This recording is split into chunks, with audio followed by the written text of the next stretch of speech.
umutoza w'Amavubi Adel Amurush akomeza kwandika amateka nyuma yo gutsindwa na Benin mu rugo kandi ikipe y'Amavubi yamaze igidatsindwa n'iyo kipe ya Benin. Umutoza rero yakoze udushya twinshi cyane hafi gutukwa President Federation. Uyu mutoza biravuga ko yamaze gusinya amasezerano y'imyaka 2 akaba yasinye mu kwezi kwa gatatu k'uyu mwaka. Rero nk'uko abantu benshi basanzwe bamuzi ko bari umutoza umeze nk'igisambo usinya amasezerano ahantu kugira ngo agatanya gukora amafuti menshi cyane kugira ngo bamwirukane yiboneye merekeza yigendere, ari kuvuga ngo munyirukane mu masiga yose nigendere. Ibyo turazi ko ibigo byose yagiye atozamo nta gihugu na kimwe gizagiza kontra ye mu Burundi, muri za Tanzania, muri Kenya hose. Nuko yaje mu Rwanda naho rero umva ko ari umugambi wo kugira ngo yirukanwe yifatira amafaranga ye. Reka twumva operation uko byagenze kugira ngo atukane na President Federation. Campaign by'umutoza akiva muri Afrika y'Epfo atarabona muri press conference badashaka gusobanura umupira basobanurira abanyarwanda umupira baza gutuka abanyamakuru iminota yose ya press conference nibo bakaza kubesha abanyarwanda ngo nta fondation ngo dufite mbere ya match ngo atatse abanyamakuru. Uziko dufite abakinyi babiri bakina mu ciciro cya mbere mu Bubiligi, ntabwo yahamagaye Samuel Gillette ndetse na Hakim Musaha bakina mu ciciro cya mbere mu Bubiligi. Muhire Keva kaza iminota 90 agakorera ku rwego rwa Sudani. Oya Aniseti oya iyo ubwira President Federation ngo lag arimo aratsinda ibitego muri championnat, lag arimo aracenga bamburenga akabandagaza ari mu bihe byiza ararwana no gusubira Burayi ngo azakora iki kugira ngo ahamagara rero ukabesha ngo ngo nta minota 70 akina Georgia aho yisabira kuva Aniseti yakininga yakorangiye agasaba kuvamo iranabwa iminota ya lag yabuze umusimbura ko Georgia yabanje kuvunika akicara bakaza kamuvura yicaye je ntababeshye imikino ya Georgia imikino irenze. Umuwinga utatanga umupira muri box, umuwinga utakwinjira urufite barafinda ukina kimwe na Georgia. Georgia ntabwo namubanje nzamo rwose ni umukinyi nemera ko yasimbura, ariko Georgia kuba winga dukeneye abo barage laguko akina kugeza ubu arusha Georgia ko ragenge muri box agatanga pasi ya nyuma ragarusha barafinda cyane. Uretse uvuga ngo arafinda ngo urabona ngo ajya atsinda uraba akaba ari cyo kintu ngo ajya atsinda na niba giundi aperi bazakinga ibikarito barafinda ruboneka kurode na Kremo abo n'abakinyi bari bagomba gushakirwa kontra bari abo bakinyi uvuga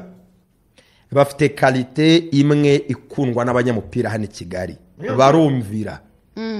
barumvira atanga icya 10. Uwitwa Christian Nalage bakuwe muri equipe y'igihugu kugeza igihe Adera Murusha azabatakitoza kubera ko banze kumvira. By'umupira ntacyo bivuze, niba utumvira nyine ntabwo uzakinira ikipe y'igihugu. Ariko for God's sake ntushobora kumbwira ngo uhamagaye Aniseti usize Lage. Niyo yabaye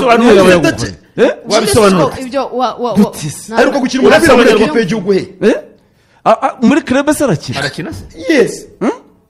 uretse kuza kwerekana Madrid nabazi iminota Serge Mwambari yabashyuhije barishyuhije kuva mita 2 itangiye. Umutoza arabizi ko nta yatamushyira marashisha abantu agira ati akamuhagurutsa ngo niyishyushye abantu bakabona Madrid. So nkabwo ni setara kwerekana yuko yahindutse asigaye afite kubera iki arumvira ariko umva icyabaye rero abantu batamenye nyuma yuko umukuru w'igihugu arebye match ayirebana n'abayobozi bicaranye yakomeje kubabwira ibyo abona bitagenda neza, arababwira cyane cyane gukinira inyuma nta gucema ijambo baranyunganiye. Ubu tuvugana Lage na Asumani Ndikumana nibo ba top scorers ba Rwanda Premier League ahigeze kandi call up zakozwe pari raporo y'iyi saison uko abakinnyi bari kwitwara. Nuvuga ngo umunyarwanda mwiza muri championnat mu imbere ntashobora guhamagarwa mwakomeza urumva ikindi uzamuciraho ubanza ubwo nyine ni hanze y'ikibuga. Baraganiriye umukuru w'igihugu aba commentaire z'ibyo yabonye kuko jewe namaze umwanya munini cyane ndeba geste z'umukuru w'igihugu kuruta n'ibindi. Wabonaga afite commentaire ngira ngo abari muri video barabibona, yari afite ibyo arimo abwira abayobozi bikwiye kuba bihinduka. Ahubwo gatoya nibeshya ko generera gumupira kuri televiziyo kamera mwerekana byari bitandukanye gutya ububira nkabona abaturage basanzwe yicaye hafi y'abaturage ariko ntabwo ari byo niho se basanzwe yicara se nane siko bahinduye umwanya usanzwe yicara mu birahure hejuru ariko yaje yicara imbere hamwe imbere kuri ya mbuga yindi imbere nawe banateguye intebe rwose ahantu yicara ubundi nta bantu baba bari inyuma ye ariko sinda ubushize gena ko naharebeye nkabona sindeba neza mu kibuga hari hasi hano bicaye hari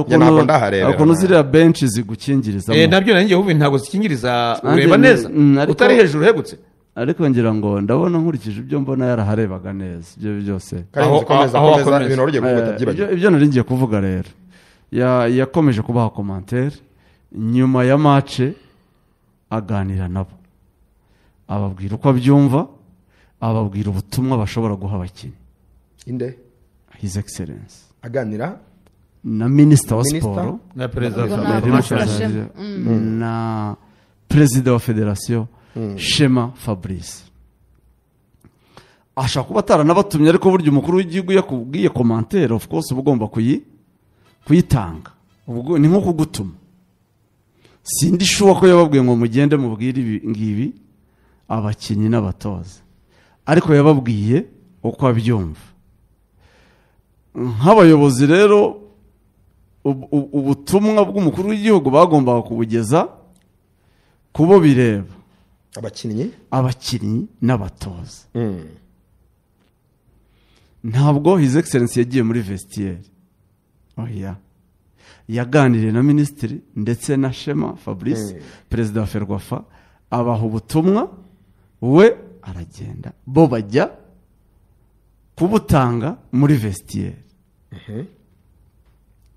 bagera rero muri vestiaire batangira Shema atangira kubwira abakinnyi n'abatoza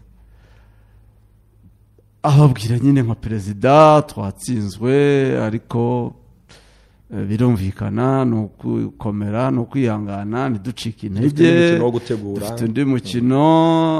abanyarwanda ntabwo tubahaye ibyo twagomba kubaha ni match bari bakaniye cyane buriya prime yari yakubwiye kabiri ngira ngo zari miliyoni 3 kuri buri mukinnyi ntacyo batari bakoze ngo barebe ko batsinda uriya mukino kuko buriya harimo no kuvuga ngo ese abasifuzi bene yari ifite impungenge ngo nyabona arbitrage ngo yanarabashatse rwose irababura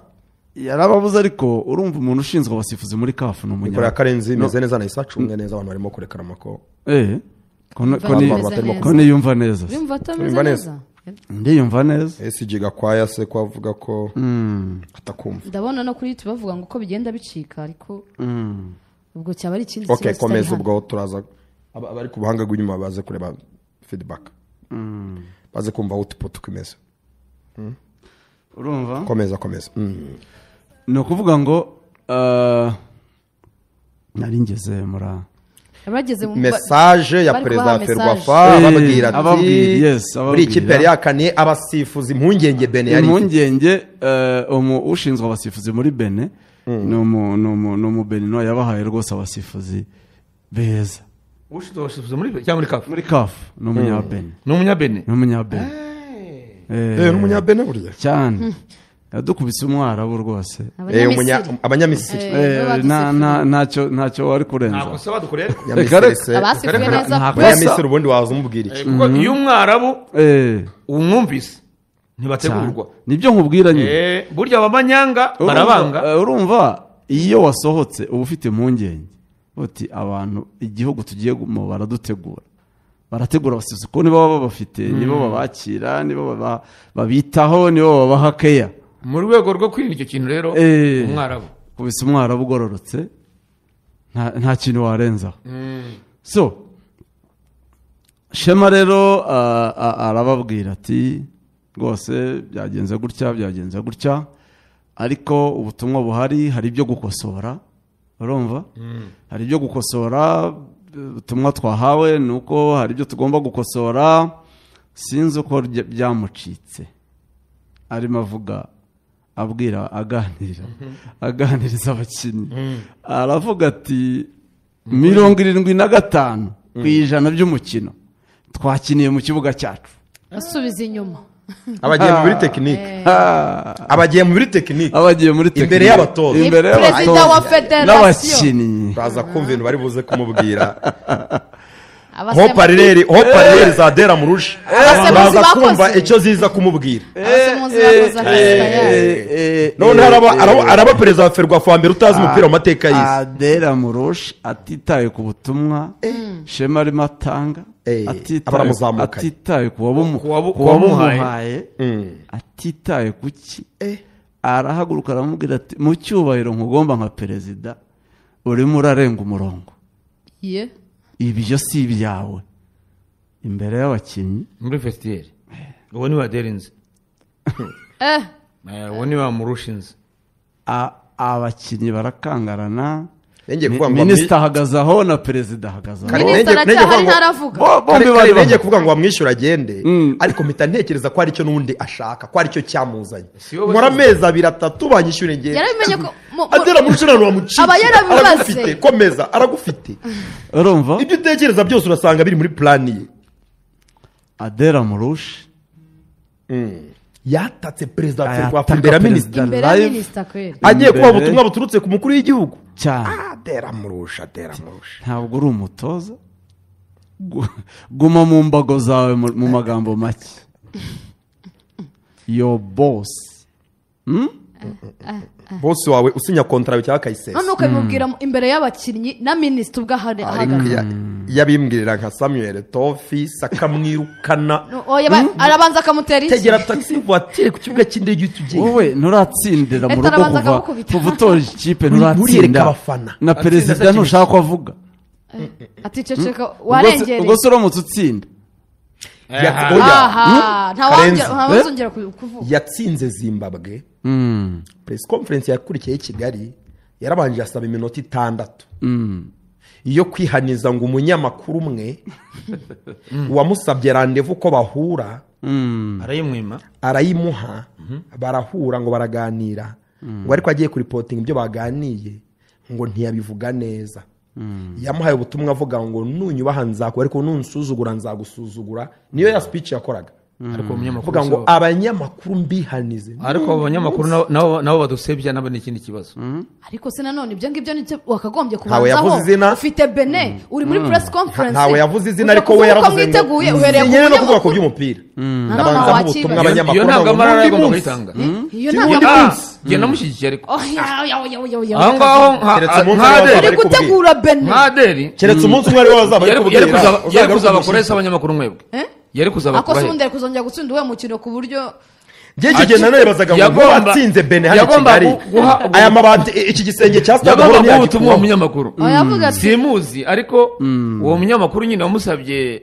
guhura nawe, bagahura bagakorana ikiganiro, reka nurwo rugero byarangiza ibyo bavuganye cyangwa ingamba afite n'urugero ntazivuga, bagira ikiganiro kitari kodinze, ariko ngo Adel Amourouche abantu bamubwira ibyo umunyamakuru yavuze ngo asanga sibyo bavuganye. Stade Amahoro yarakuye igisenge, ari minota 5 naribazaga ngo natsindiye Bene, kuko aravuze ngo unyubaha nzamwubaha, ariko utazanyuha mwendere Skarmusha. Alo Karenzi nagushoje bavuye bate, ministri yavuye imbere ya tele ntaravuga ministri ntaravuga, kuvuga ngo yaramubwiye ati ibyo bintu ntabwo ari ibyawe, ntiwemerewe uri perezida nka mutozo, uri perezida ntabwo, ariko mu bwenge bwawe mu kureba kwawe birashoboka ko mwenyewe nyiri cyubahiro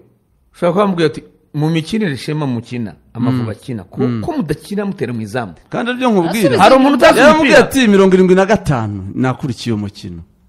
urumva message ariko none se Shema yigeze avuga ati ni perezida wayimpaye. oya mareka twumva ko bimeze, bavuga ngo muri komantere za his excellence yabanenze gukinira inyuma abantu bakinira mu kibuga cyabo hari umuntu umupira wambwiye ngo Amavubi ngo yagerageje gukina namaze yateye mu izamu se reka yanagize possession ubyumve yagize uruba byari by'abaturage barawuhanahanira inyuma mu rubuga rw'u Rwanda umutoza wa Benin ntacyo bimubwiye urabati ntibagumane hirya ntacyo bitwaye ntacyo ntatesha mutwe bafite buri imwe umupira wagera kuri inshuti na wa mudefanse w'urwego wa metero 2 wambaye 6 akavuga ati nemera nkugushe mwana 90 iyo mikinire y'u Rwanda itagera muri box itari buteze ikibazo kuba wabona penalty ubwo wakinaga ibiki wakomeza nicyo nyine gushima nyine yavuga ati 75% y'umupira wacu ni mu rubuga rwacu. Shema yatanze message nibwo amubwiye ati ibyo si ibyawe wirenga imbago babyita kumukubita ku munwa yamukubise ku munwa ntago zawe harawutarenga umumiliyarderi n'akanyenyeri ka prime yamuhaye kuri match ya Zimbabwe n'akanyenyeri ka prime kamugezeho nawe yamuhaye kuri match ya Zimbabwe. Shema yaravuze ati koca mu cyubahiro nkugomba nk'umutoza ndakwibutsa ko ubutumwa ndimo ntanga atari ubwanjye nubwo nahawe ndabutanga uko bumeze ntaciye ku ruhande urabyihanganira mbutange uko bumeze twubahane. Shema yakomeje ijambo rye Adela Murushe yarikubise arahaguruka arikubita arazengereza imisatsi arayishima imisatsi irahagarara Adela Murushe arikubita asa n'usohotse ngira ngo ageze ku muryango abitekerezaho asanga ashobora kuba akoze ibara aragaruka ariko ntiyasubiraho yarari asa n'ugiye inyuma y'abandi bantu urabona ukuntu iyo wigumuye umuntu wigumuyemo gake cyane bya guhagarara umeze nk'utakibirimo ahagarara inyuma Adela Murushe. Shema avuga message minisita avuga message barasoza babona uko bikura imbere y'abakinnyi baragenda Adela asigara n'abakinnyi be urumva minisitiri mu mvugo ze mwumvise ko avuga ati umuvuno tubanze twibutsa abantu tugomba guhindura sinzi niba ibintu hari ahandi kare ukomeza urumva sinia urumva mu by'ukuri amakuru arimo imbere avuga ko usibye kuvuga ngo iyi kontara ubushobozi buravahe bwo kurangizanya na Adela afite umwaka umwe yasinze umwaka umwe aya mafaranga ari menshi Adela n'umwaka umwe n'ibiri yasinye imyaka 2 akiza avuga ngo agiye gufata umupira w'u Rwanda awugeze ku gasongera ku buryo tuzumye imyaka 2 semana y'u Rwanda amafaranga ari menshi umutego ari kudusunikiramo kwari wawuteze arimo aradusunikira umutego y'ibyo biroroshye no gushaka kubazanya Adela mbere ya byose igihugu bamaze iki gihugu maze se babigenze cy'u Rwanda wazanya Adela we kazuwazanya Adela ntacyo bamugira kuko wazanya Adela yamuzanye mu buryo buziguye ntabwo munyumva neza iki gihugu ari ikintu kinanirwa wamusinyishije na Alphonse na Kamarade ariko yamuzanye mu buryo buziguye nta wamufata ntega amatwi inzira yamuzanyemo yose yaba iy'umwijima wamukurahe yaba niwe ubasha kuganiriza Adela akoroshye iki gihugu nta kintu kinanirwa nge kazungu nawe vugana na Adela wawe wazanye kugira ngo dusoze amasezerano sibyo kare nta mijigirano ihari wazanye Adela agomba gushakwa aho ari hose agomba gushakwa vugana n'umukiriya wawe Adela Murushe yaryasinye byari kare nawe ikibazo Adela Murushe yasinye ibitari ibyo nunanira izo mbaraga ubwo simbizi n'umwaka umwe article yanditswe kuri kafu ariko ku gihugu Adela Murushe yasinye kugeza 2026 n'umwaka umwe cyane n'umwaka umwe byanditse ko bivuga ko ari imyakuru byo hanze umva wabyizera imyakuru bo hanze no kwa batomboza urambwira ngo kafu bagiye kwandika iyi article idatanzwe na adere ubwe, iyi ko ariyo kumwamamaza muri kafu, iyi article yagiye kwandika idatanzwe na adere kuri kafu, ku rubuga rwa kafu, website ya kafu, kontara y'umwaka umwe. Ntabwo ibintu byakwandikwa atari adere ubirobinze. N'umuntu wese wapfa kwandika wabonye akazi w'umutoza, urubuga rwa kafu official. Hari umwaka umwe biroroshye rero, asigaye amezi atanu, kontara kugeza 2026 niko byanditse. yasinye mu kwa gatatu, ubu turi mu kwa 10. Aho keretse niba ari kwa kunavuga n'umwe tukazaganira undi umwe n'undi yaba byoroshye, niba ari amezi 5 asigaye ayo yabahembwa yari yose.